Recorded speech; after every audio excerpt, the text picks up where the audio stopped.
சொல்ல துடிக்குது மனசு.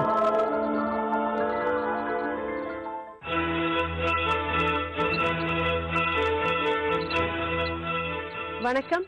சொல்ல துடிக்குது மனசு நிகழ்ச்சிக்கு உங்க எல்லோரையும் அன்போட வரவேற்கிறோம். சாதனை பெண்கள் அப்படின்னு ஒரு பட்டியல் எடுத்தா நீண்டுகிட்டே போகுங்க. உதாரணத்துக்கு ஹெலன் கெல்லர், ஜான்சி ராணி லக்ஷ்மிபாய், அன்னை தெரசா, இந்த மாதிரி எத்தனையோ பெயர்களை சொல்லிட்டே போலாம். நம்மளுக்கு இது இல்ல அது இல்லன்னு குறைகளை பத்தி மட்டுமே நினைக்கிறத விட்டுட்டு எந்த துறையில நம்மளால சாதிக்க முடியும்னு யோசிச்சாங்கனாலே எல்லாருமே சாதனை பெண்களா மாறிட முடியும். இன்னைக்கு நம்ம நிகழ்ச்சிக்கு 2 சாதனை பெண்மணிகள் வந்திருக்காங்க. இதுல ஒருத்தர் நம்ம எல்லாருக்குமே பிடிச்ச துறை, சினிமா துறையை சேர்ந்தவங்க, லக்ஷ்மி ராமகிருஷ்ணன். 40 வயசு வரைக்கும் சினிமாவில நடிக்கிறத பத்தி கனவுல கூட நினைச்சு பார்க்காத இவங்க இன்னைக்கு நடிக்க வந்திருக்காங்க. அப்படி நடிச்சு என்ன சாதிச்சிருக்காங்கன்னு கேக்குறீங்களா? அவங்களே சொல்றாங்க, கேளுங்க. ஈரம், நாடோடிகள், பாஸ் என்ற பாஸ்கரன் போன்ற படங்கள்ல நடிச்சு புகழ் பெற்றவங்க. அது மட்டும் இல்ல, சமீபத்துல வந்த யுத்தம் செய்ன்ற படத்துல ரொம்பவே வித்தியாசமான கதாபாத்திரத்துல இவங்க நடிச்சிருக்காங்க.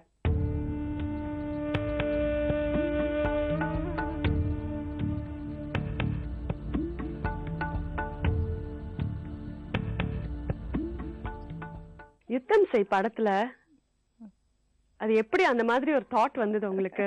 இந்த மாதிரி ரோல் எல்லாம் வந்து ஜெனரலி ஃபீமேல், அது பெண் கேரக்டர் குணச்சித்திர நடிகைங்களுக்கு கிடைக்கிறது ரொம்ப கஷ்டம். ஏன்னா டிரெக்டர்ஸே அப்படி கன்சீவ் பண்ணறது இல்ல. நம்ம வந்து ஒரு ஸ்டீரியோ டைப் தான், அம்மானா இப்படிதான் இருக்கணும்னு நம்ம நினைச்சிட்டு இருக்கோம். ஸோ அந்த மாதிரி அம்மாவை பாக்குறதுக்கு தான் நம்ம விருப்பப்படுறோம். அந்த மாதிரி தான் பிக்சரைஸ் பண்றாங்க, கன்சீவ் பண்றாங்க. ஸோ இந்த மாதிரி வித்தியாசமா ஒரு கேரக்டர் கிடைக்கிறதே பெரிய விஷயம் இல்லையா? சோ அது டிரெக்டர் மிஸ்கின் வந்து அந்த மாதிரி ஒரு கேரக்டர், பவர்ஃபுல்லா ஒரு உமன் கேரக்டரை கன்சீவ் பண்ணி அதுல என்ன காஸ்ட் பண்ணிருக்காரு. சோ அந்த ஆப்பர்ச்சுனிட்டியா நான் நழுவ விடுறதா இல்ல. சோ அக்ராஸ் தி டேபிள் அவர் வந்து நீங்க மொட்டை அடிப்பீங்களா கேட்டோன்னு நான் அந்த கேரக்டர் பத்தி ஒரு அவுட்லைன் தெரிஞ்சுக்கலாமா கேட்டேன். அவர் சொன்னாரு. ஐ set okay. Across the table I set. Actually ஒரு ரொம்ப பவர்ஃபுல்லான ஒரு கேரக்டர். அது நிறைய பேர் படம் பார்த்தவங்களுக்கு தெரிஞ்சிருக்கும். ஹீரோயினா பண்ணிட்டு அப்புறம் அம்மா கேரக்டர் பண்ணிட்டு இருக்க ஒரு ஆக்டரை தான் அவங்க முதல்ல நினைச்சிட்டு இருந்தாங்க. சடனா அது எனக்கு அந்த வாய்ப்பு வந்த உடனே நான் அதை யூஸ் பண்ணிட்டேன், அவ்வளவுதான். ஸோ படம் ரிலீஸ் ஆகி இப்ப வர்றது பாராட்டுகள், இப்ப வர விமர்சனங்கள் அதெல்லாம் கேட்கும் போது எனக்கு நான் பண்ணினது ஒரு பெரிய விஷயமாவே தெரியல. ஐ மீன் பட் ரொம்பவே துணிச்சல், ரொம்ப தைரியம் அந்த மாதிரி. அப்படி எனக்கு தோணலம்மா. எனக்கு வந்து அது ஒரு ஆப்பர்ச்சுனிட்டியா தான் தெரிஞ்சது. ஏன்னா நம்ம வந்து ஒரு 40 வருஷமா 45 வருஷமா இந்த ஹேர்ங்கிறத வந்து நம்ம ரொம்ப சென்சிட்டிவா, ரொம்ப சென்டிமெண்டலா ஃபீல் பண்ணிட்டு இருக்கோம். ஒரு நாளைக்கு அதை நம்ம தூக்கி போடுறோம் வச்சுங்களேன். ஆக்சுவலி அது வந்து ஒரு பயங்கரமான ஒரு சுதந்திரமான ஒரு ஃபீலிங். ரியலி? ஆமா. ஏன்னா நம்ம வந்து அவ்வளவு நாள் ஒரு சூப்பர்ஸ்டிஷியஸா அதை வந்து ரொம்ப ஒரு அட்டாச்மெண்டோட இருக்கும் இல்லையா? அதை நம்ம தூக்கி போடும்போது ஆஸ் அ பர்சன் நம்ம வந்து அது ஒரு growth, அதுதான் நான் ஃபீல் பண்ணேன். ரொம்பவே வித்தியாசமா இருக்கு உங்களுடைய எண்ணம். எப்படி feel as a industry to work, எப்படி ஃபீல் பண்றீங்க? சினிமா இண்டஸ்ட்ரியில இருக்கிறதுக்கு கொடுத்து வச்சிருக்கணும். It is creativity at it's best. Creativity வந்து அட்மோஸ்ட் இருக்கிறது சினிமா இண்டஸ்ட்ரியில தான். டீம் ஒர்க் அதே மாதிரி. என்னன்னா ஒரு மியூசிக் டிபார்ட்மெண்ட் ஆகட்டும், ஒரு டிரெக்ஷன் டிபார்ட்மெண்டா இருக்கட்டும், ரைட்டிங்கா இருக்கட்டும், மேக்கப்பா இருக்கட்டும், anything, any department, even production, அதுல கிரியேட்டிவிட்டியோட அல்டிமேட் சினிமா இண்டஸ்ட்ரியில தான் பார்க்க முடியும். டீம் ஒர்க் எல்லா இடத்துலயும் இருக்கணும். ஆனா சினிமா இண்டஸ்ட்ரியில இருக்கிற மாதிரி டீம் ஒர்க் நம்ம வேற எங்கேயுமே பார்க்க முடியாது. So you become an excellent team member.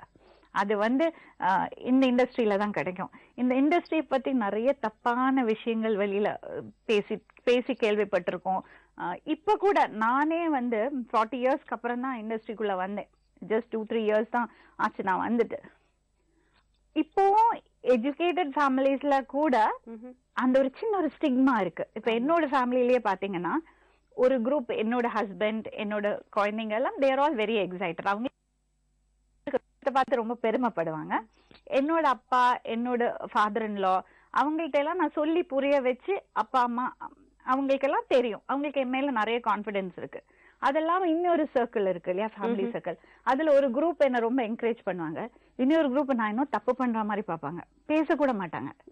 அது என்னன்னு எனக்கு புரியல.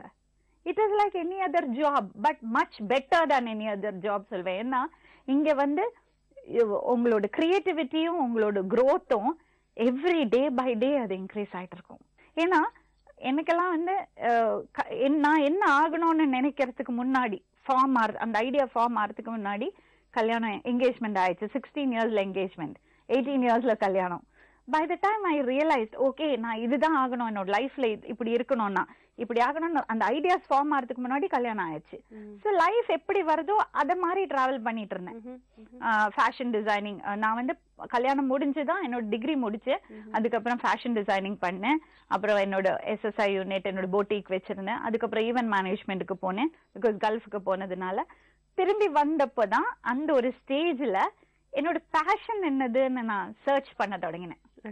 அப்பதான் தெரிஞ்சது எனக்கு வந்து நிறைய பேரை மீட் பண்ணி நிறைய பேர் கூட பழகி இந்த கேரக்டர்ஸை ஸ்டடி பண்ணறது ஒரு குவாலிட்டி இருக்கு. இப்போ உங்களை பார்த்தீங்கன்னா நீங்க எப்படி இருப்பீங்க, உங்க ஃபேமிலி எப்படி இருக்கும், உங்களுக்கு எப்படி இருப்பாங்க உங்க வீட்டுல எல்லாரும், உங்க பேக்ரவுண்ட் என்ன இருக்கும், அப்படி ஒரு சின்ன ஒரு கேம் அந்த மாதிரி ஒரு குவாலிட்டி எனக்கு உண்டு. ஸோ அதுல இருந்து ஸ்டோரி ஐடியாஸ் வர ஆரம்பிச்சது. ஸோ ஸ்டோரி ஐடியாஸ் வர ஆரம்பிச்சோன்னு நான் நினைச்சேன் ஓகே இது நிறைய விஷயங்களை நம்ம வந்து மத்தவங்களோட ஷேர் பண்ணிக்கணும். நான் வந்து அத்தாரிட்டி கிடையாது மெசேஜ் சொல்றதுக்கோ அட்வைஸ் பண்றதுக்கோ. Nobody is an authority, at least me. So நான் என்ன பண்ண முடியும், என்னோட வியூஸை ஷேர் தான் பண்ணிக்க முடியும். அந்த ஷேர் பண்ணிக்கிறதுக்கு பெஸ்ட் மீடியா என்னது, ஐ தாட் சினிமா. பிகாஸ் ரொம்ப நீங்க சொல்ல போறது விஷயத்த ரொம்ப அழகா நீங்க பிரசன்ட் பண்ணலாம், ரொம்ப இம்ப்ரெசிவா. அதுக்கான ஸ்கோப் சினிமால தான் இருக்கு. And cinema is got lot of influence on people. கண்டிப்பா கண்டிப்பா. சோ அது வந்து நம்ம அது ஒரு ரெஸ்பான்சிபிலிட்டி கூட. Definitely. Creativity சொல்றோம் அப்படின்றது ரொம்ப முக்கியம் இல்லையா? comes with lot of responsibility. As an actor, as a director, as a writer, அவங்களுக்கெல்லாம் இன்னும் ரெஸ்பான்சிபிலிட்டி ஜாஸ்தி. பிகாஸ் இது நம்ம பண்ணறது படம் வந்து நம்ம பண்ணறது சினிமா வந்து எங்கேயோ ஒரு இடத்துல ஒருத்தரையாவது இன்ஃப்ளூயன்ஸ் பண்ண போறது. ஸோ எனக்கு என்ன ஃபீல் ஆகுதுன்னா I belong to this place, நான் இங்கதான் வந்திருக்கணும். அது முன்னாடியே வரத்துக்கு ரொம்ப ஒரு 25 வருஷம் கழிச்சு வந்திருக்கேன். யுத்தம் செய்யல இந்த character, it's a very intense கேரக்டர்னு சொன்னீங்க இல்லையா? அது செய்யும் போது எப்படி இருந்தது? நான் வந்து ஒரு எக்ஸ்பீரியன்ஸ் ரொம்ப வருஷமா பண்ணிட்டு இருக்கிறது ஒரு ஆக்டர் கிடையாது. நான் வந்து ஆக்டர் பை சான்ஸ் தான். ஓகே, ஸோ அதனால எனக்கு வந்து ஒரு கேரக்டர் பண்ணோம்னா அந்த கேரக்டரா மாறிடணும். அதுதான் நான் பெஸ்ட் பெட். எனக்கு என்னன்னா ஆக்டிங் ரொம்ப தெரியறதுவங்கன்னா அதை நம்மள எஃபெக்ட் பண்ணாம ஆக்ட் பண்ண முடியும், கன்வின்சிங்கா ஆக்ட் பண்ண முடியும். எனக்கு அப்படி முடியாது. நான் வந்து அந்த ஆக்ஷன் சொல்லியாச்சுன்னா நான் அந்த கேரக்டரா மாறிடுவேன். அதுதான் நான் சேஃப் நினைக்கிறேன். ஸோ அந்த கேரக்டர் மாதிரி பிஹேவ் பண்ணிடுவேன். ஸோ இதுவரை பண்ணிட்டு இருந்த கேரக்டருக்கு அது பிரச்சனையா தெரியல. பட் இந்த கேரக்டர் பண்ணும்போது அது ரொம்ப இன்டென்ஸான கேரக்டர்னால அதோட பாதிப்பு எனக்கு இருந்தது. மொட்டை அடிச்ச உடனே ஒரு மாதிரி ஆட்டிடியூட் மாறிடுது. ஏன்னா நானே ரொம்ப சென்டிமெண்டலா ஃபீல் பண்ணது விஷயம், தாலி, குங்குமம், பொட்டெல்லாம் கீழே ஸ்டிக்கர் கீழே விழுந்தா கூட நான் கவலைப்படுவேன். இப்ப பொட்டே வச்சுக்கிறது இல்லை. அந்த விதத்துல எனக்கு ரொம்ப டிஃப்ரெண்டா இருந்தது. பட் அந்த கேரக்டர் பண்ணும்போது எனக்கு வந்து ரிஹர்சல் கொடுக்கல. அந்த ஷாட்டுக்கு முன்னாடி டைரக்டர் எக்ஸ்பிளைன் பண்ணுவாரு. அவ்வளோ அழகா அவ்வளோ இன்டென்ஸா எக்ஸ்பிளைன் பண்ணுவாரு. அது அப்படியே மண்டைக்குள்ள போயிடும். ஸோ அப்ப என்ன ஆகும், அந்த ஆக்ஷன் சொன்ன உடனே அந்த கேரக்டரா மாறிடுறது. ஸோ இது ரொம்ப இன்டென்ஸ் கேரக்டர், ரொம்ப ஒரு இமோஷனல் சொல்ல மாட்டேன், இமோஷனுக்கு மேல இமோஷன் இல்லாம ஆயிடும் இல்லையா? அத கான்கர் பண்ணியாச்சு. அந்த எமோஷன்ஸ் எல்லாம் கான்கர் கூட இல்ல, சத்து போச்சு, எல்லாமே சத்து போச்சு. ஆக்சுவலி அவர் என்கிட்ட சொன்னதுதான் உயிரோட இருக்கிறது ஒரு பொணம். அதுதான் அவர் என்கிட்ட சொன்னார். அது எப்படி அந்த கேரக்டரா மாறினோன்னு அதோட தாக்கம் இருந்தது. ஒரு மாதிரி ஒரு தைரியம் வந்தது. ஆல்ரெடி நான் அந்த மாதிரி ஒரு கேரக்டர் தான், அதுல இன்னும் ஜாஸ்தியான யோசிச்சு பாருங்க அது. அப்புறம் அதே சமயம் அந்த மொட்டை அடிச்சது, வார்ட்ரோப் எல்லாம் சேஞ்ச் பண்ணேன். ஏன்னா நம்ம சும்மா இருக்கும்போது போய் ஒரு மொட்டை அடிச்சு தைரியமா பண்ண மாட்டோம். அது பண்ணின உடனே அதெல்லாம் நான் பண்ணினேன். வார்ட்ரோப் எல்லாம் சேஞ்ச் பண்ணி பேண்ட் ஷர்ட் எல்லாம் போட ஆரம்பிச்சேன். அதெல்லாம் ரொம்ப ரொம்ப என்ஜாய் பண்ணி பண்ணினேன். அதெல்லாம் அந்த கேரக்டரோட தாக்கம் ரொம்ப இருந்தது. இப்ப அது ஒரு 2-3 months படம் முடிச்சு ஆல்மோஸ்ட் அதுல இருந்து வெளியில வர்ற டைம்ல படம் ரிலீஸ் ஆச்சு. ரிலீஸ்க்கான அப்புறம் இப்போ I am still in that, இன்னும் அந்த தாக்கத்துல தான் இருக்கேன்.